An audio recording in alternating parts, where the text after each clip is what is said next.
अस्सलाम वालेकुम friends, welcome back to top smarties drama serial Iblees. जैसे ही मरियम रूम में आती है तो शावेज अपनी ही शादी की शेरवानी चेक कर रहा होता है पहन के।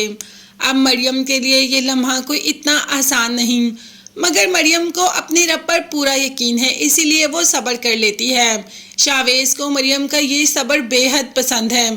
अब देखते हैं कि क्या ये सब्र शावेज के दिल में जगह बना पाएगा या नहीं। अभी तो शकील बेहद परेशान है क्योंकि उसे समीन की असलियत का अंदाज़ा हो गया और अनाबिया का भी। अब वो समीन से ही नाराज़ हो रहा है और गुस्सा हो रहा होता है कि ये तुमने मुझसे क्या करवा दिया। उस यतीम बच्ची को, मेरे जिसके सर पर मुझे हाथ रखना चाहिए था, मुझे जिसकी ढाल बनना चाहिए था, उसको तुमने घर से निकलवा दिया। इतनी अच्छी बच्ची पर तुमने कैसे कैसे इल्ज़ाम लगवा दिए। तुम्हें ज़रा भी शर्म नहीं आई। अब तुम इस घर में नहीं रह सकती, तुम इस घर से चली जाओ। मैं तुम्हें अभी इसी वक्त आज़ाद करता हूँ। अब ऐसा तो समीन ने कभी सोचा भी नहीं था कि शकील ऐसा भी रिएक्ट कर पाएगा। ये सब कुछ अनाबिया की वजह से हुआ। माँ और बाप का घर किसने बर्बाद किया? सिर्फ और सिर्फ अनाबिया ने। मगर अनाबिया को इस बात का ज़रा फिक्र नहीं कि उसकी माँ को उसके बाबा साहब ने छोड़ दिया। छोड़ तो वैसे अनाबिया को भी देना चाहिए था, मगर इतनी रात को या इस दिन को अपनी बेटी को घर से बाहर तो नहीं निकाल सकता। मरियम किसी और की बेटी थी जिसे घर से बाहर निकाल दिया ना। अब बाबा साहब को काफ़ी शर्मिंदगी भी होती है तो मरियम को कॉल कर लेते हैं कि मैंने तुम्हारे साथ बहुत बुरा किया, मैं माफ़ी का हकदार तो नहीं हूँ, क्या तुम मुझे माफ़ कर सकती हो? मैं जान चुका हूँ कि तुमने किसी को नहीं बुलाया था, वो सब अनाबिया और समरीन ने किया तुम्हें नीचा दिखाने के लिए और इस घर से भेजने के लिए। मैं तुम्हारा गुनहगार हूँ और तुमसे माफ़ी मांगना चाहता हूँ।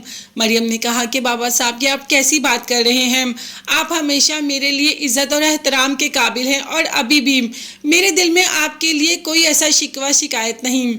अभी यही बात कर रहे होते हैं कि अचानक से गाड़ी आती है और शकील को बिल्कुल पता नहीं चलता। वो तो एकदम ब्रेक से गाड़ी को कंट्रोल करने लगता है, मगर गाड़ी उसके कंट्रोल से बाहर हो जाती है और वहीं पर उसकी डेथ भी हो जाती है। मतलब इतना सडन सब कुछ हो गया। ये बात अनाबिया तक भी पहुंच जाती है। माँ के पास आ जाती है और कहती है कि बाबा साहब की गाड़ी का एक्सीडेंट हो गया। अब माँ को अपना गम है कि शकील ने उसको आज़ाद कर दिया। साथ ही अनाबिया ये बताती है कि बाबा साहब की गाड़ी का एक्सीडेंट हो गया और मॉम एक्सीडेंट में बाबा साहब की डेथ भी हो गई। माँ तो ये बात सुनते ही बेहोश होकर गिर जाती है। जाहिर है ये लम्हा किसी भी औरत के लिए बहुत ही मुश्किल और कठिन लम्हा होता है और ये सब कुछ अनाबिया की चालाकियों की वजह से और अनाबिया के गलत फैसलों की वजह से हुआ।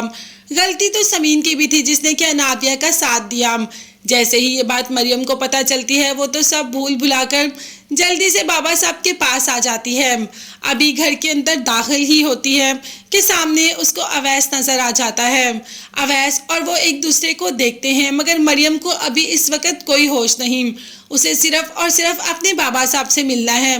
अब बाबा साहब से मिलने पहुंच तो जाएगी, क्या अनाबिया उसे वहां बैठने देगी या उसे वहां सबके सामने धुतकार देगी? वैसे समीन ऐसा होने तो नहीं देगी। अब देखते हैं कि आगे आने वाली एपिसोड्स में अनाबिया और कौन से रंग दिखाती है। अब तो बाप भी सर पर नहीं है, तो देखते हैं अनाबिया क्या गुल खिलाती है। तब तक के लिए चैनल को सब्सक्राइब कीजिएगा, बेल आइकॉन भी प्रेस करें ताकि हर वीडियो आप तक बआसानी पहुंच सके। अपना बहुत ज़्यादा ख्याल रखिएगा, अपनी कीमती दुआ में मुझे मेरी फैमिली को भी याद रखिएगा। नेक्स्ट वीडियोस तक के लिए अल्लाह हाफिज़, bye bye and take care.